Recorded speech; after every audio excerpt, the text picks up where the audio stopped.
Welcome to the Wandering Tangent Podcast. I'm BJ, with me is Jeff and Gary. Today, our discussions are going to be based around the 1987 fantasy, adventure, romance, comedy, kind of everything movie, The Princess Bride. And we, after some debate and discussion, we chose this movie because we were like, this is going to be the episode comes out on election day, so the idea was, let's watch a movie that everyone likes. So there won't be any nitpicking. There won't be arguing. There'll be at least one wholly positive thing to come out on election day. And then we had the review. and it appears there may be some fighting, despite the fact that we are discussing a relatively universally loved movie. All of my nitpicks come from a place of love. Which Jeff only gave a 3.5 to. I'm over here still scratching my head. BJ, you gave it a 5. Yes, I did. So let's hear your thesis on why this is a perfect movie. I kind of already gave it in the review, but I'll give it again here, I guess. We can sit here and say, oh, well, I'm going to save a 5 until the perfect movie, right? There's never going to be a perfect movie. It is just impossible, more or less. So if we, and me personally, I have chosen to not give any 0.5s or 0.25s or 1.4379, wherever you guys end up taking the decimal system to. I've decided to make it a little more interesting for myself and not to do the 0.5s, so I was hotly debating with myself between a 4 and a 5. I was going to do a 4, and I'm like, you know what? I really enjoy this movie every time I watch it.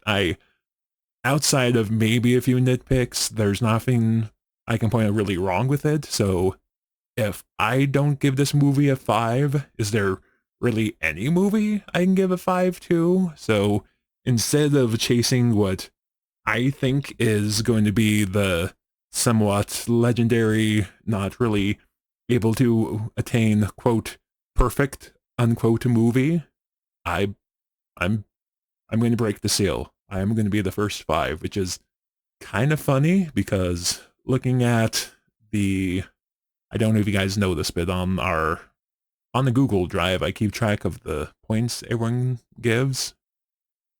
Everyone else had given something a 4 before me. The high score I had given so far before this was a 2. So, really? Yeah. Because Jeff gave a Superman a 4. Gary gave Eight-Legged Freaks a 4. I gave Cabaret -3. I gave Angels of Death a 1. Everything else I gave a 2. So it's kind of weird that I'm the first one to slap a 5 on something, but it had to happen sooner or later. And like in my mind, if I wasn't gonna give Princess Bride a 5, I wasn't gonna give anything a 5. So okay. So instead of trying to chase perfection, which probably doesn't exist, I'll give a 5 to probably as close to a perfect movie as we're realistically gonna get. Now, my wife, when I told her my score for this, she kind of balked because she probably has the same mindset as you do about this movie, right? It's really, really good. Everybody likes it, and it's trying to find the better movie is going to be dang near impossible. She challenged me to find that, so expect my choices over the next little bit to be things I'm looking for in that general sense. But I didn't give it the 5, and I guess I have to defend my 4.5. Jeff, I'm going to challenge you to defend your 3.5 as well to the in front of the court of BJ, because he has taken the most difficult court in all the universe. The court of BJ. He has taken the moral high ground, Jeff, and we must challenge that high ground. if we're to you know. The moral high ground's the best place to put the artillery. Okay. But anyways, so 4.5, right?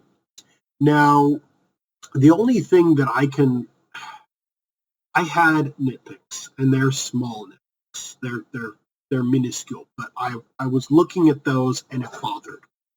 And that's why I can't make it. That's why I can't call it a perfect movie, right? And they're small things, like small contrivances that occasionally pop up throughout the movie. It's things like, for instance, when they're making the plans at the final moment, they've just, revived Wesley, right? Yep. They've revived Wesley, and he's paralyzed from the neck down. Well, no, he's regaining his strength, right? He can barely move anything, learning how to move and walk again. But he's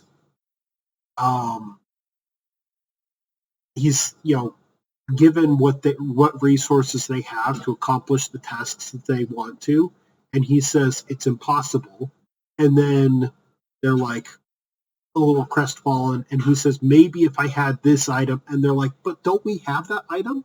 And then he says, but maybe if I had this other item. It's like the first one was a wheelbarrow, and then the second one was a cloak, and it's like the cloak is just, the guy's like, oh, I just happen to have this cloak because the other person gave it to me. And it's like, you couldn't have tossed, the movie maker couldn't have put like a 5-second thing of like, he sees the cloak and they have a conversation of, that looks like it'll fit you more than it'll fit me, or something like that. They couldn't have done something small like that earlier. Well, to be fair, would that still have fixed your problem of, they just so happen to have a cloak? It just, you just added sex in their theme, and now the problem is, Miracle Max just so happened to have a cloak large enough to fit the giant. Maybe there would have been something better. I don't know. Maybe they would have. It wasn't supposed to. Like, Gary, I get what you're saying, but the other hand, it's comedy. It's supposed to be goofy. It's supposed to be unrealistic. It's supposed to surprise the audience. They're like, "What? He has this now?" And I mean, this movie's playful. I'm only giving it the smallest of dings because of that, right? Half a point. Yeah. It's going to be hard to overcome that, in my opinion, right? Yeah. It's going to be really hard to overcome this because, like BJ said, it's a really good movie. It is, in my opinion, close to perfection. And it's almost like go ahead. Well, I guess not to put too fine a point on it. I think I kind of touched on it in the review, but like I said, I think part of my problem with the institution of the half point is that it gives you this wiggle room, right? It's like, I don't have to call it a perfect movie, so I can give it a 4.5, right? So maybe that's just a me thing. Like, that's the thing with scores. It's everyone's opinion, right? My opinion is that it's more of a intellectual challenge to not be able to fall back in the 0.5. That's why I'm personally not doing it. So that's why I kind of had to struggle with it. So I had to. So like in my case, in Gary's case, Gary's the first one Gary's sort of the one that unilaterally started doing the 0.5. Started doing it on the episode Jeff missed, so it was kind of a split vote, so Gary took that as the affirmative. So I see where Gary's coming from. I'm just don't know if this is the correct term. I am bemused about the fact that being able to say it's a 4.5 is I'm trying not to say cop out, but that's kind of how I feel. You I'm weak sorry, people Gary. with your decibels, the let weak me masses. I'm so, give you. Okay. Decibels are for sissies. I totally see where you're coming from, Gary. I didn't want to say cop out because that's probably a lot harsher than what I'm actually thinking, but it's the only term I could think of. I'm sorry. All right. Let me bring in a fitness analogy because obviously our vast audience is very familiar with being hyper fit, right? So the in the terms of being fit, have you guys have heard of the term having a six pack? Uh-huh. Jeff, BJ, you guys have heard of the term of having a six pack, right? Uh-huh. That's where your stomach is super flat and you can see very well defined underneath the skin the muscle definition, right? Everybody has a six pack. You just have to get through all of the fat that's on top of it. Some of us have to go to the store and buy our six pack, but we all have one, right? No. It's there underneath your skin, Jeff. You just have to get down to it. Yeah, it's in there somewhere. So the relatively fit people, like people who do a decent amount of working out, even people who participate in strongman competition, people who are big, really strong and really fit, don't necessarily have a six pack. To get to a six pack, a person has to go on a particular diet and have a particular exercise regime that just peels off, that just burns off the fat in that specific area to give you that very, very well defined muscles in your abdominal area, right? The difference between a person who is relatively healthy and to get to relatively healthy, a person just has to eat relatively healthy and do a decent amount of exercise, right? But they're always going to have just a little bit of chub right there in the midsection, especially as they approach middle age.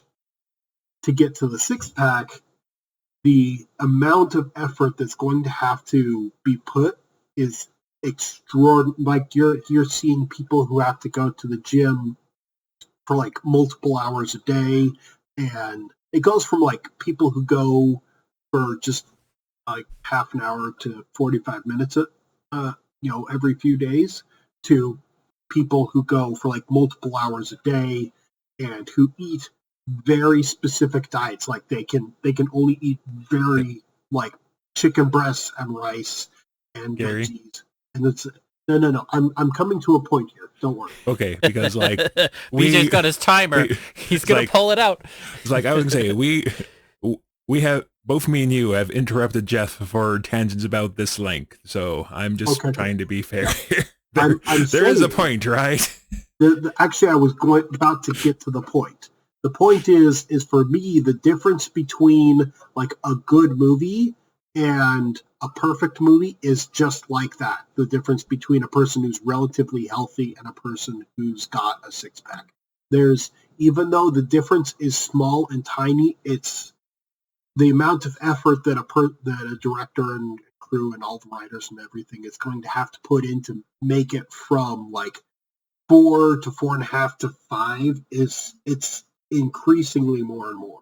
So that's why I have to say it's 4.5 is it's the difference between a relatively healthy person, a person with a six pack, or in this case, something as good as Princess Bride, and then whatever that perfect movie is out there. And I don't know what that is, but I mean, I think that. Oh, go ahead, Gary. Go ahead. No. I saw a really good movie when I watched this. All the good memories came back, and although all of those good memories were justified, but I still didn't see what I would call a 5. So I don't know. Maybe I'm just being pedantic. Whatever. So Jeff? I think that the big impact for the audience for a movie is how the movie made them feel. And I think BJ's big comment was really good. Yes, you might find imperfections in the movie, but what the movie carries, the feelings, the highs and lows, the all of that together, it just has such an impact that in the end, the feeling is so good when you watch this movie. It's just a 5. I get that. Okay, so then why'd you So give why it a did 3.5? Why'd you give it a why, 3.5? why did you score it a whole point lower than Gary, the guy you're defending the movie from? So the reason why I gave it a lower score is Yes. purely a selfish reason. Because I like this movie, but it's not a movie I can manage to watch frequently. Because it's such an emotional ride for me that I tend not to watch it or try not to too often. It's got a lot of emotion in it, and I don't know. It's so good. It's so good that I try not to watch it as often. It's and so what good. am I I can trying only to score it say? a 3.5. Yeah, it's not. There are certain movies that where I will sit down and watch them and they'll relax me, and this movie could be one of those. But um, it's so good. I just want to watch it on rare special occasions. 3.5 was probably a terrible score that I gave it because it really is very good. Uh, I honestly anything that doesn't quite work in the movie, the good parts of this movie just wash it all away. It's true. If you're gonna nitpick anything, it's I don't know. It seems wrong actually to say anything wrong about this movie. It just seems wrong. I guess the water doesn't seem to move when they're on a boat, but I don't care because the movie is supposed to convey a storybook. This is a this is like a Grimm's fairy tale made into a really interesting uh, romance story with adventure in it. It has that storybook feeling to it. With the grandpa and his son, they make it into a book, not just a movie. They make it feel like a book doing that. It's almost as if this was based on a book. Well, yeah, but I think that that was their plan, and they succeeded really well in their plan. They made it feel like a book. Oh, Gary, you're kind of taking the weird road here, as in you expected Jeff to read the book. No, it is based on Yeah. A book, and I have read Yes, some of the it is book. based The on a book book. is hilarious. Yeah. I read the book once upon a time, a long time ago. I don't really remember it, so I can't really comment on the book. I do remember that the prince was really funny in the book. He's made into this very good villain character that you learn to hate very quickly. In the book, he was more comedic and more of a buffoon. But so the movie's a little different, but at the same time, the movie is just so good with how they present everything. So I understood that explain. From I talked to my wife and she's read the entire thing, and from what she's told me, it's pretty much a very very faithful retelling from a very good adaptation from book to screen. So for whatever that's worth. Yeah, apparently the author was on set, and there was a scene where her dress catches on fire, and when that happened, he was so shocked that he yelled out, "Oh no, her dress is on fire!" And he kind of ruined the take, and they had to reset everything. So there's a lot of weird things that happened. And then also the actor who plays Wesley, yeah, you probably know it better than me. I don't have my cheat sheet ready, but that scene where he jumps into the sand, that is a stunt that he was doing. They didn't want him to do that. There's like a trap door underneath, and it's not an easy maneuver to actually jump through it. And they said, no, you're going to get injured. You can't do this. And he's like, but Wesley, the character, has to do it. He has to jump in. He can't just kind of slump in or slide in with his feet. He's got to dive for her. So he pushed for that, and they gave it to him, and it worked out perfectly. But they told him that he only had one try to do it because they weren't going to reset it over and over again. Because they didn't want him to take that chance over and over again. So there's a lot of interesting little things that happened during it. But there's something magical about movies when certain movies, like they come together and all the people, they come up with a plan and somehow they just all magically work out. Like movies, there's a roll of the dice where you're hoping that the scenes get constructed correctly, that the special effects work out, that a certain song or something that it works out. I think there's some amount of randomness that has to take place to make a movie absolutely perfect. I think this movie did well in that the director wanted the whole cast to feel like a family while they were filming, and he managed to set up this environment where everybody could just make their creative inputs, and it turns into this really funny movie where the characters are simple yet incredibly endearing. They're characters that you can just immediately like only after even just seeing them for a scene or so. You immediately like these characters. They have the scene with Fezzik where he starts rhyming. As simple as a thing that is, you get to know him just as just this jovial giant who's he's there for a job, but he just has a very simple demeanor of a positive person, and he's comedic. I mean, the whole audience laughs when Fezzik has something to say. Master performance by Andre the Giant, by the way. Yes. I was once in a crowd of people. Yeah, there was a crowd of people once who said, Andre the Giant, he must be Austrian or something. And I said, no, he's from France. He's French. And nobody believed me that he was from France. But yeah, he's a very famous wrestler who had a long career. He was the top most popular wrestler in the world for many decades. Some people may not know of him. Yeah, he was huge, both literally big and also incredibly famous. And this is his acting. He's got kind of a French accent, but you can hardly tell because he's got such a deep voice. I mean, you can tell he has an accent, but yeah. Right. Yeah. The Miracle Max scene, I guess Billy Crystal just kind of came on set and ad-libbed that scene. Where, yeah.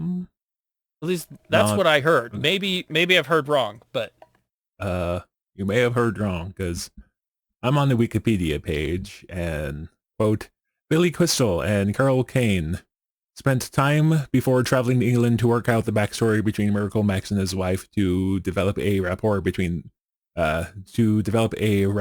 the characters. So once on set, Rainer allowed them to improvise some of their lines. Yeah. Yes. So there was improv, but he didn't just come on set and be like, oh yeah, let's go. Yeah, the whole thing was an improv, right? Yes. I do remember watching the like some documentaries and whatnot about this, and I do remember specifically to support Jeff's concept of improv or whatever, the mutton, lettuce, and tomato line. He specifically remembered that being one of his particular improvs. He said that was one of his, and he was particularly proud of how that one was improvised and delivered. Oh, well, yeah, we did accept fact there was some improv, but from what the first story that Jeff had heard is that the whole thing was improv because he just kind of showed up on set. Well, my words were probably exaggerated, but yeah, there was a lot of improv in it. And that's one thing is this movie, it has a lot of seriousness to it, and anytime it lays on the serious part, it doesn't dilute the seriousness of it, but it also adds in other comedic lines to help keep the story simple and charming. So he talks about true love is the greatest in the universe, except for a mutton and tomato sandwich. It's funny like that. And even when they have the kissing scenes, the 1980s young audience, that's how they feel when there's kissing scenes. It's exactly what kids think. And they, instead of just giving them the kissing scenes, they show how the audience is feeling. Where they're like, oh, I don't want this part of the story. Just show me the action and the sports or whatever. And I think it makes fun of that impulse of the audience. We don't want finer things. And so what it does is it it points out our simple nature, but then it also brings in those finer things more gradually. And the whole thing works out. The whole thing. The audience gets that whole journey. Anyway, I got more to say, but you guys can interrupt if you want. No, we might as well. I usually get in trouble when I talk too much, so I'm trying to pace myself. I was going to say, when you were talking about the kissing scenes, so I was telling my son, I was picking him up earlier today, and I said that I was telling him what we were doing our podcast on, and he asked if he could watch the movie, and I said, sure. And he's like, is it a cool movie? And I'm like, yes, it's a very, very good movie. And he's like, so who's in it? I'm like, I told him. Because I told him, main character, and then I said, main character is trying to get his true love back, who's Princess Buttercup. And he's like, ew, Princess Buttercup, she's the girliest of all the girls. And I'm like,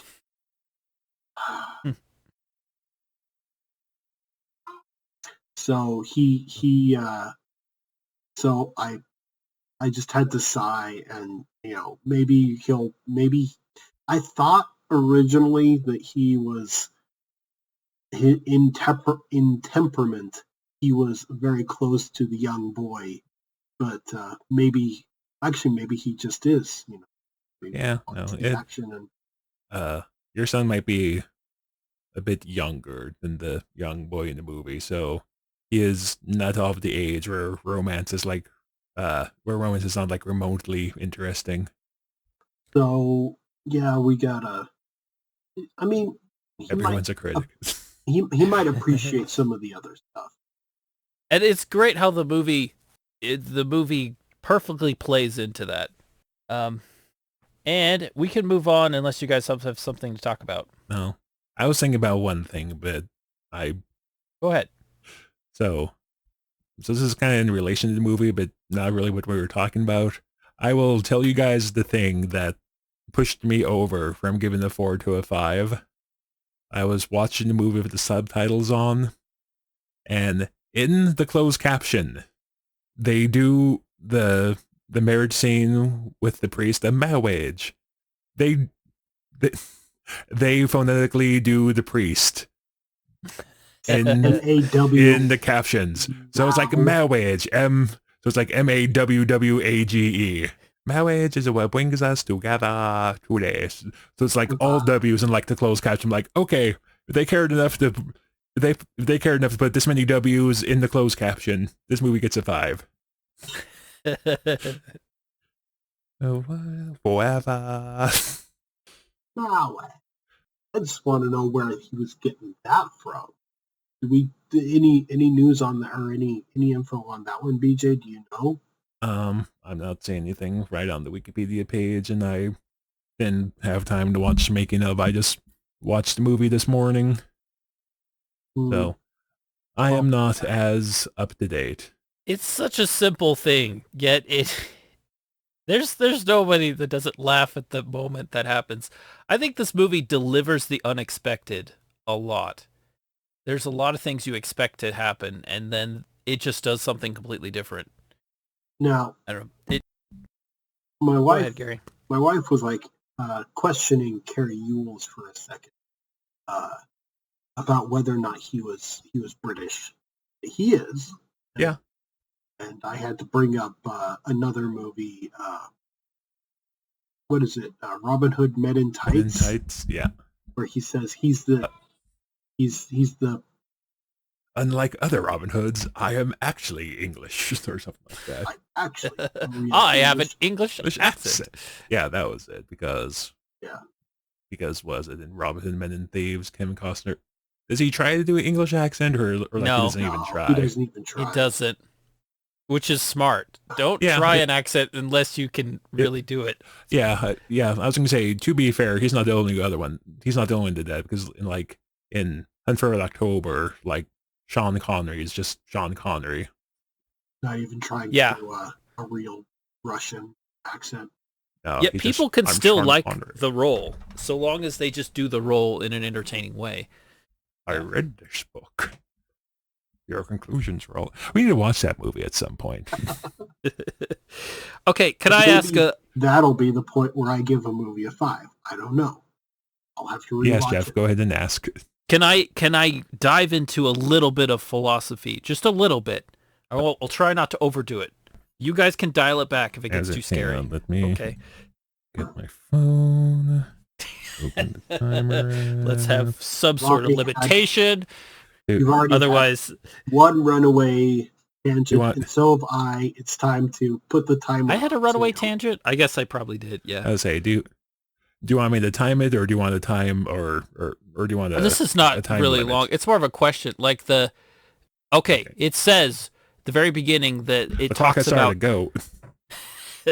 So this movie is about true love, and the movie never really defines what that is, at least explicitly. But it says that true love is unique, that only one couple in a century has that, or that as it goes, like it's extremely rare. It shows that people fall in love, but true love is something unique and special, and it's not just something that you can even remotely get as something that you're entitled to. It's something that can very rarely come your path.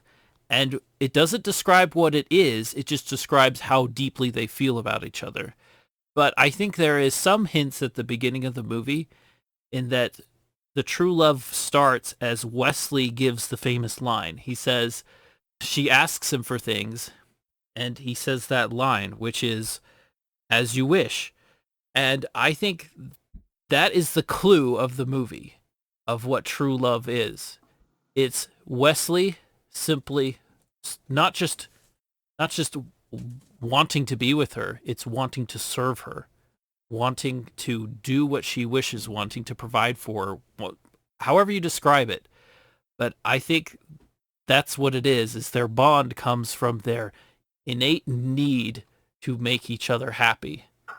And maybe there's a lot more to it, but I think that's kind of the clue of the movie, of what true love is and what Wesley and Buttercup had that the prince didn't have, because the prince does not think in those ways. To him, everybody is just there for his good and his need. Everybody is just a product to him for his schemes of whatever he wants. He is the ultimate gimme, gimme, gimme guy. He, anyway, and time. 2 minutes and 10 seconds. All right. I'm improving. See? Like as the bachelor in the room, I don't know if I'm allowed to be snarky on this particular subject. Go ahead, Gary. No. So as you're, I think you do have a point there, Jeff. True love being something in association with one's willingness to give of oneself to another, and then, well, that right there is love. But true love is receiving back as much as you give. There's an old story. I think the title of it is Gift of the Magi or something like that. Yeah. So in which the a husband and wife is husband and wife, right? And the husband has this really nice watch, and the wife, is beautiful young wife, long hair, and she ends up, it's Christmas time, and they're wanting to give each other gifts, and she ends up cutting her hair off to sell it to wig makers so that she can have enough money to buy a really nice chain for the husband's watch. because it's a pocket watch. It's not a wristwatch. And then he ends up selling his watch to get a really nice set of combs for her to have for her hair. And so it's like, their most prized possession, each of their own most prized possessions, they end up giving away to give to the other or something that would be nice for them. And they just kind of end up laughing about it at the end of the story. So it's kind of like one of those, give of yourself. And that would be true love, is where you, not only are you giving of yourself as much, or you're giving yourself everything of yourself to someone else, but they are willing to give everything of themselves to you. Yeah, when you think about what Wesley and Buttercup gave to each other, Wesley went on this, he went out to seek his fortune for her. And then he was attacked, he ran into the pirates. Everything he did, it was, his thoughts were all about her, how she was important and he needed to live. And then he comes back for her when he finds out that she's in trouble, even though to him, she's with someone else now.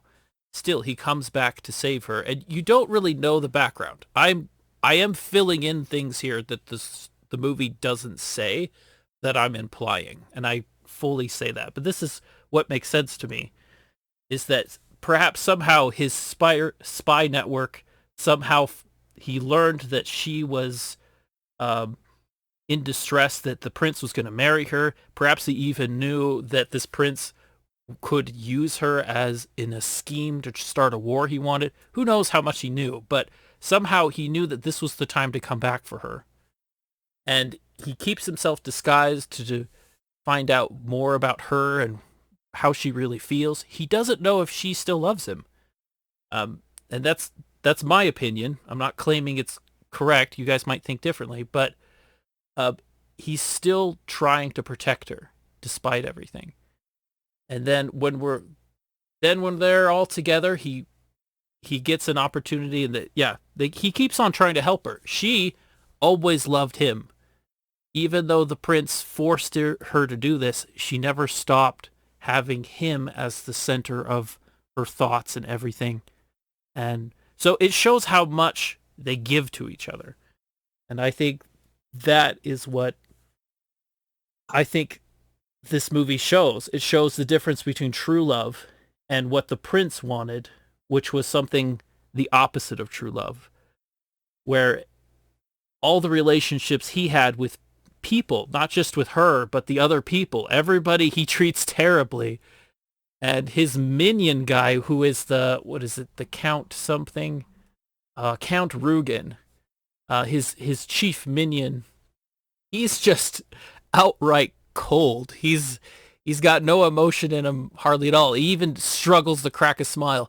The only person he kind of doesn't look down upon, because he looks down upon everyone else, but with him, they're like partners in evil. So he has all these bad relationships around him, and I think the movie shows that difference between what it means to have true love and what it means to be somebody who only loves themselves. Yeah. I give up the talking stick. Should have timed that part. I will, that was more of a doozy. I will say something very, very positive about this movie.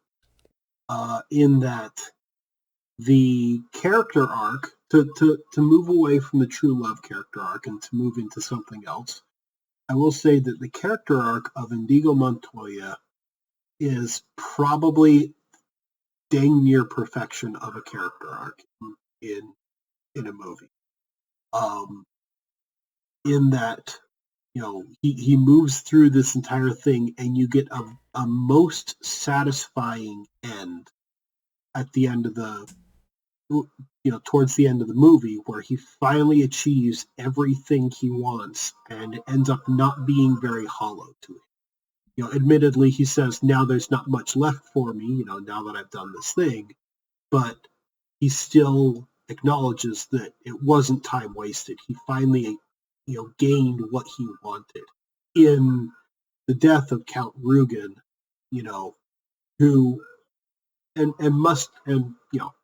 I don't really need to tell you guys how satisfying that particular scene is when he finally overcomes just everything, and Well, they play it perfectly because he's after him, and then suddenly, boom, he's lost that opportunity. The Count throws a knife, and now, once again, the grand happy ending that you thought was coming has been robbed, and he doesn't get it. And so the audience gets this exciting moment where finally he's going to get the revenge he wants, and then he loses it all, and he has to cope with that loss. But then that makes it all the more climactic when he starts to summon this inner strength that nobody knew he had, but somehow, despite being incredibly weak, he gains that power and he comes back to fight him again. And then he just says the line over and over again, and it just builds energy through all that. It's so well written, so well done. And I love the ending too, the stabby part, when he's like, okay, give me wealth. Like, I have you where I want you. Now give me the bribes. Bribe me. Yes, show what you really are now. You're just a guy who's just trying to get more stuff for himself. He's not courageous. He's not somehow some noble person. He's just a petty person who's willing to just do anything to save himself. And he exposes all that in the end. And yeah. Oh, it's good. It's real good. Why did I give this a 3.5? Why? I don't know. Why did I do that? You gave, but you have to stand by it because that's what the audience has heard and it's there for. Because we already recorded the episode, we're not going back. Yep, we're not going back, Jeff. You gave it a 3.5. I gave it a 4.5. BJ gave it a perfect 5, and he's just looking down on us plebs who somehow don't see the same thing in this movie that he saw, or maybe he did. It's just he sees. I'm not looking down on you guys for that. I'm looking down on you guys for using 0.5s. Let's be clear here. This is a mathematical crime that we've committed. I'm not looking down on your opinion. I'm looking down on your scoring system. Well, your continual contamination of my scoring systems. You're perfect. Like we can't commit to a number. Jay. Just as we're It is not a living organism. There is no evolution. Just as your perfect movie has been tarnished by a 4.5, your perfect scoring system of a 5 to -5. We had this discussion about a scoring system. Like, okay, we do this thing. You guys like, yeah, that sounds good. Not 3 weeks later. Okay, I'm gonna start doing 0.5s. Okay, you guys had a comment a long time ago. Moving on. You guys had a comment long ago. Just like, no, not again. You didn't like the start. You didn't like one of my Star Trek episodes because it had 2 plots in one movie, or in one episode. There are several plots. You have the Amigo Montoya plot alongside the other plot. Yes, but so my point is if these you do plots it right, work together. Also, Jeff, you have 2 hours in this movie. The plot in the plot in Star Trek season 1 episode, was it 26 or 27, The Neutral Zone? Those plots just kind of are there together. One plot doesn't really feed into the other. They're just both kind of there. Whereas I won't give movie, a comment to that. Comment, Jeff. Do it. I dare you. Let the hate flow through you. It's not so much that they're supposed to fit together, but that one provides the human angle, and the other one provides the scary background. So they fit together in the end, where the guy tries to help them. There are other episodes with better tie-ins to separate plots, but back to the movie that we're talking about. You're the one that just brought want to it point up. out. You brought us down this path. Okay. Now walk it. Back to the movie. This is showing how several different plot lines can come together, and I just want to say usually it works out really well. So I guess my point is that you guys said that, but you guys are not against multiple plot points, right? It's not like that's a bad thing to you guys. So It's just that sometimes you don't like them in movies. In most cases, when things have plots and subplots, they fit together somehow. In that episode of Star Trek, there were just two plots that were just kind of there. I guess I disagree with you in the fact that you say, "Oh well, in the end they fit together." I'm like, no. Well, they don't always have to fit together. These two plots don't necessarily completely fit together in that. Well, they do fit in that they allow them to go after Wesley to provide the final scene. So they do have some fit togetherness, but even if they don't fit together, as long as they're entertaining, it's almost as if one plot advances the other plot. What a concept! It is an interesting concept, BJ. It doesn't. Okay, but multiple plot lines can enrich a story because we have the action plot line of Indigo Montoya, along with the love plot line and all of that of Wesley and Buttercup. So they're Buttercup, yes. Yeah. I won't talk about Star Trek because that's like a 3-hour discussion. I won't do it. I'll just let you guys have whatever it is, because if I go into it, I'll get in trouble. So I'll bring up Star Trek. I'll point out Star Trek. I see, look over there, it's Star Trek. But I won't talk about it. I do have a question, though. A minor point of discussion. Maybe they resolve it in the movie and I didn't quite catch it. But why does the prince want a war with his neighbor country?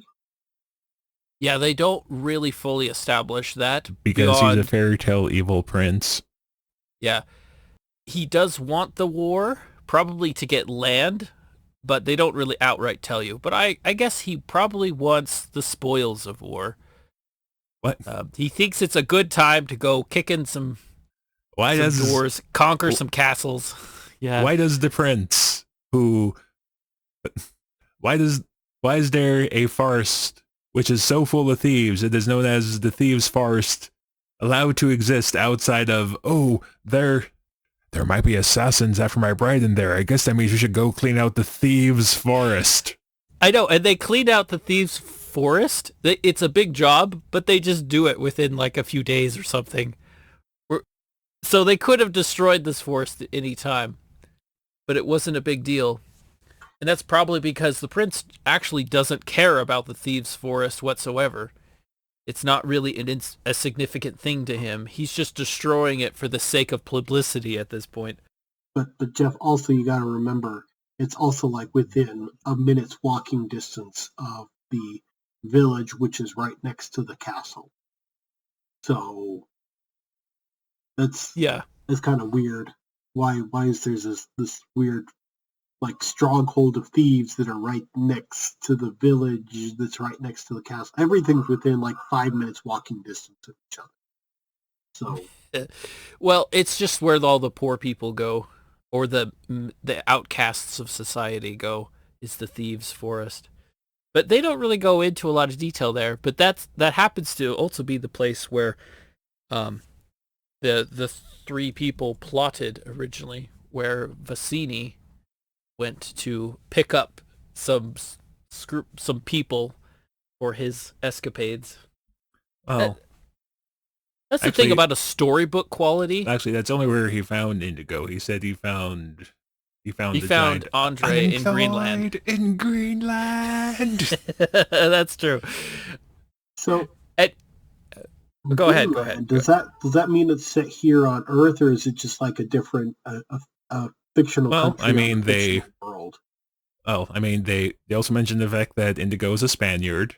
They say that iocane pattern is from Australia. Okay. So, not a place that was discovered, and that probably during this time. And that getting involved in land wars in Asia is a bad idea. So they're best. So both these countries are in Asia, according to that line. No. So no. yeah, the geography is no, Jeff. They're just saying that getting involved in the land war in Asia is bad. They're not saying they're in Asia. I'm guessing Gilder and Florin, especially since there's a very narrow set of water, it might be referring to France and England, maybe, but I don't know. Well, It could also be. I say, do you want the locations real within- answer? I don't know. I say the real answer is it doesn't really matter. I mean, you're kind of right, but You don't have to put time in the world building when like the geopolitical situation of the globe, it doesn't really matter. But right? I kind of want to. Okay, but it doesn't affect the story, so why waste movie time on it? Honestly, I know what that's you one of want. it's. No, I gotta It's not defend Dune, Gary. here. Gary. No. I will not listen. Well, that is Gary's jam. World building is important to him. It is very important. BJ. It doesn't matter what the Bene Gesserit are doing over on the other side of the planet. It doesn't affect the plot. All right. So what country does Vicini? Where does he come from? He's from Italy. He's a Sicilian. Jeff. Sicilian. Yeah. Sicilian. Also, that's right. So there's a mixture of real places and fictional places. Yeah. And places that have not yet been discovered yet. And the whole thing is fun. It's fun. It is fun. I'm still gonna have to stand. Only 3.5 points worth of fun, according to. I mean, yeah. It's your opinion, dude. Yeah. I I'll find better. I am not decrying your opinion. I am decrying your scoring system. Which is a corruption of what we agreed on. You're going to have to let it go, BJ. I'll get over it eventually. Eventually. You will cry a river. You'll build a bridge. I will cry myself a river. 2 sessions of therapy. I will build myself a bridge, and I'll get over it until the time that Gary reached something like 3.75 or something like that. I quite adamantly agreed. No 0.75. You already... 0.5 is as far as I'm going. You agreed. What you don't understand, BJ, is the more you get upset, the more tempted we become. You agreed to hold numbers. I don't remember agreeing to whole numbers. I remember agreeing to 0 to 5 and also 0 to 5. Look at this. It's a 10-point scale. And you guys said, okay, a 10-point scale is fine. I also remember you giving me a hard time when I gave something a 0 at some point. Then you're like, Gary. And I'm like, 0. 0's the number. Well, that was more based on the idea that, well, I'm not going to get into it here because we're getting close to an hour. And this is supposed to be a positive episode. Make people happy. I know. We had the goal. The arguments are happy too. So anyway. I don't feel very happy. I agree. Well, the point is not to have... So the point is not to have no arguments. It's to have arguments and then be happy afterwards. Right, BJ? Yeah, all smiles around here? I'm smiling so hard right now. All right. So what else do we have? Any last thoughts? Should we do last thoughts? No? No last thoughts? Gary is between last thoughts. He's like, no more. No, Jeff, no last thoughts. No more thinking aloud. Yes, there's dinner. It's calling to me. So you're supposed to kill the food before you and then cook it. It can't call to you. Yet another possibility of being a perfect movie. Maybe that one. We'll see. If you we'll get into it, BJ. Okay. I don't know what to say next. I know what movie BJ has a problem with something. I know what movie Gary's talking about. I guess Jeff doesn't.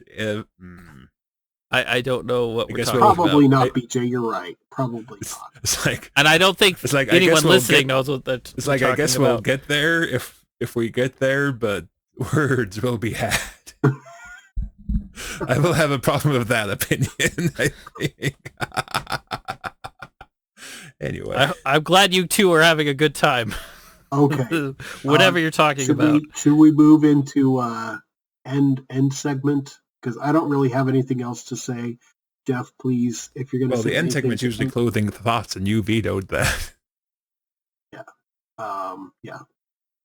So I guess I'm just going to end it without closing thoughts.